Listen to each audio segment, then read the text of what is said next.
Hi, everybody. I'm Carol Erickson with the fabulous Dr. Lori. And the fabulous Carol Erickson. Thanks so much.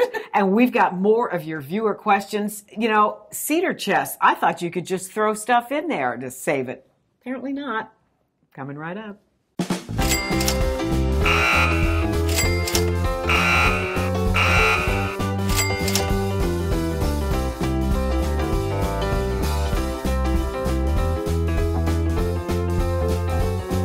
Dr. Lori Verderame, I'm feeling young because I'm in front of a fire screen from 1741. Yeah. If you ever want to feel young, come to the library at the Mercer Museum. That's right. That's right. You know, we've still got more viewer questions because obviously people have antiques. They want to know about antiques, and I want to get right to a couple of them. How many antiques does it take to make a collection? More than two. That's really just more than two? More than two. You have one antique. You have two, you have a collection.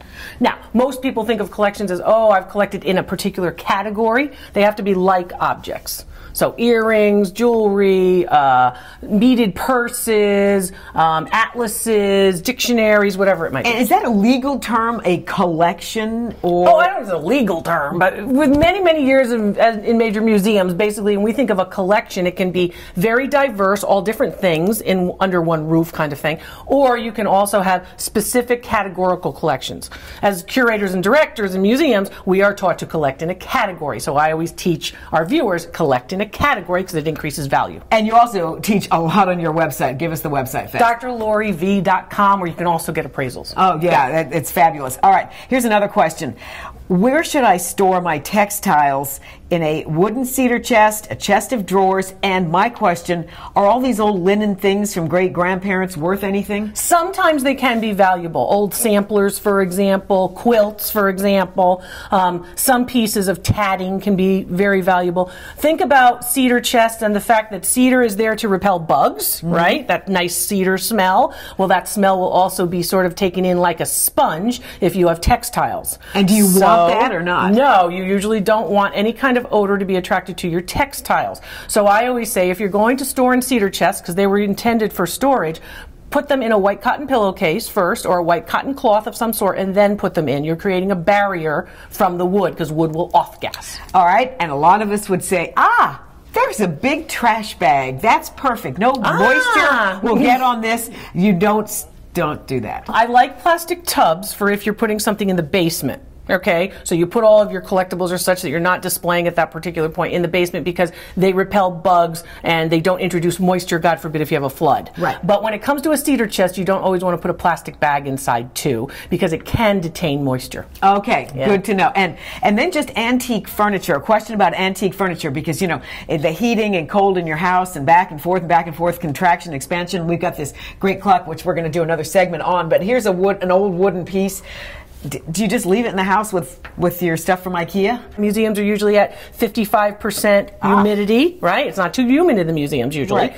And also, you want to think about a temperature of between 68 and 72. Art and antiques like to live where you like to live. They like it to be nice and toasty in the winter. They like it to be nice and cool in the summer. Are you ruining your wooden or antique furniture by having it, you know, I'm not paying that heating bill, I'm going to get it down to 50 to this, you know, that kind of thing? Well, all of us do that. I mean, when I travel a lot around the world, so I put down the heat too when I'm traveling during the winter. Sure. No, you're not going to ruin it, but remember, you don't want it in direct sunlight. Don't put that nice library table in front of your bay window. Right? So sunlight can be damaging too. So think about those particular things. But yes, you know, most of these items are relatively strong. Okay, and treat them with respect. Okay, and can you, Dr. Lori, appraise antiques from photographs, videos, online? How do you let somebody with their stuff People can come to my more than 150 antique appraisal events all over the country.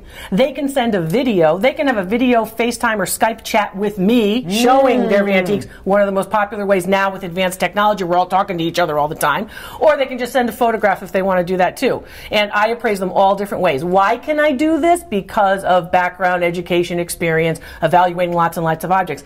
And also, I'm the generalist. I'm not the appraiser who only appraises one thing because they're buying and selling that category of objects. Be careful of those folks. And be careful maybe of the ones who are buying and selling. You are only appraising. You're not buying anybody's stuff. That's right.